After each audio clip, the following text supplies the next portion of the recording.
And the idea that sacrifice is the basis of the community, that's just obvious.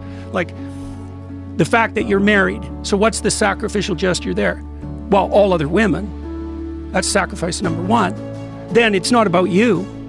It's also not about your wife. It's about the stability of your union across time. And it's about the stability of that union insofar as that's a reliable foundation for your children. So that's sacrificial too. You give up your whims in the present so that the future's stabilized. You give up your immaturity so that your children can thrive. That's all sacrificial gesture. And we figured that out. That's why we put the crucifix at the center of our society. Because we figured out, even though we didn't know it, we figured out that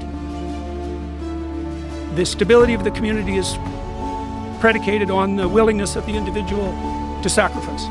And the exploration in the New Testament is the limits of sacrifice, right? So do you think that that's what people think of when they think of the cross? It's very hard to think about. It's very hard to know what people think about. I would say it depends on their level of sophistication. Right, that's what I'm getting at. Yeah. I don't think it's ever been explained to me that way, and I don't think most people think about it that way. When they think about it, they think Jesus died for our sins. There he is. Praise Jesus. Right. It's a very formulaic, surface level understanding. Well, I think of what it's it is partly we're talking because about. it's partly, and there's a merciful element of it. And this is what Jung was referring to when he said that religion helps protect people against religious experience. The full revelation of the significance, let's say, of the Imitation of Christ, which is supposed to be the foundation of Christian belief, is in fact the demand that you walk the same pathway. And that's it's the most terrifying demand, because so Jung described the Christian passion as an archetypal tragedy.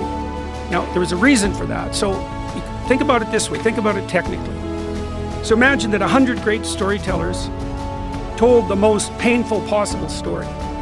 And then imagine that you aggregated all those stories and you distilled them into one story where all the terrible elements were present.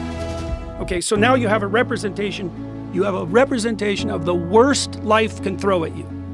Okay, so let's take that apart a bit. So the first thing that makes a tragedy tragic is that the tragedy befalls a good person. Because if a tragedy befalls a villain, it's just justice. It's not a tragedy. So it has to be a good person. So then, to amplify that, you would not only have the tragedy befall a good person, you'd have it befall a good person that everyone knew was good, but was not only good, was the best, and that was persecuted because he was good. So that sort of limits it out in that direction. And then you might say, well, what does he have to face? Well, and the answer would be, well, the worst life has to offer. Okay, early death, early painful death, early painful, humiliating, unjust death at the hands of his friends, at the hands of the mob, under the thumb of a tyrant. Right. Brought about by people who knew that he was not only good, but the best of men. That's an archetypal tragedy. And then it doesn't limit out. So then you have the death that occurs in consequence of that, and it's voluntary acceptance. But that's not where it ends, because the mythology surrounding the crucifixion story insists that Christ harrowed hell after the crucifixion, which meant that he confronted not only death, but malevolence itself, and in consequence transcended both. And so what's the underlying psychological message? It's something like the calling and the voice of conscience informing people that in order to thrive properly in life and to become who you could be, if you could be everything you could be, you have to voluntarily take on the weight of the worst life has to offer, including the depths of malevolence itself. And you think, well, obviously, Joe, you know this. Like, how are you going to adapt to a situation you won't even admit to? Right. Well, so how could it be otherwise than for you to become everything that you could be, you have to embrace all of the catastrophes that life has to offer? Like, how could it be other than that? You're going to hide? You're going to pretend? Right. How's that going to work? No one thinks that'll work. Right.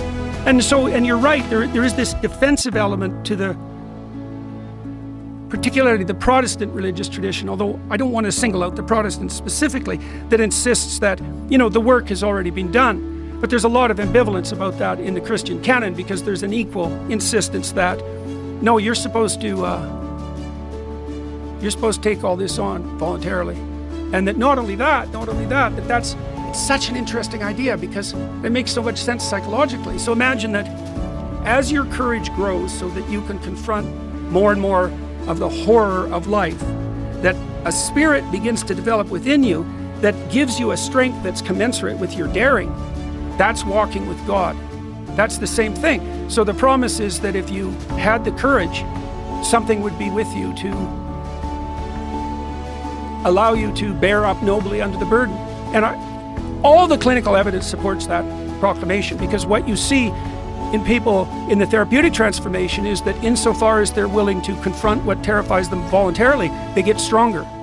And then imagine that there's nothing but a metaphysical limit to that. And I think that's right. I can't see how it cannot be right. It makes sense, and it resonates with how we know people that have overcome great things in their life and become these very unusual and unique people.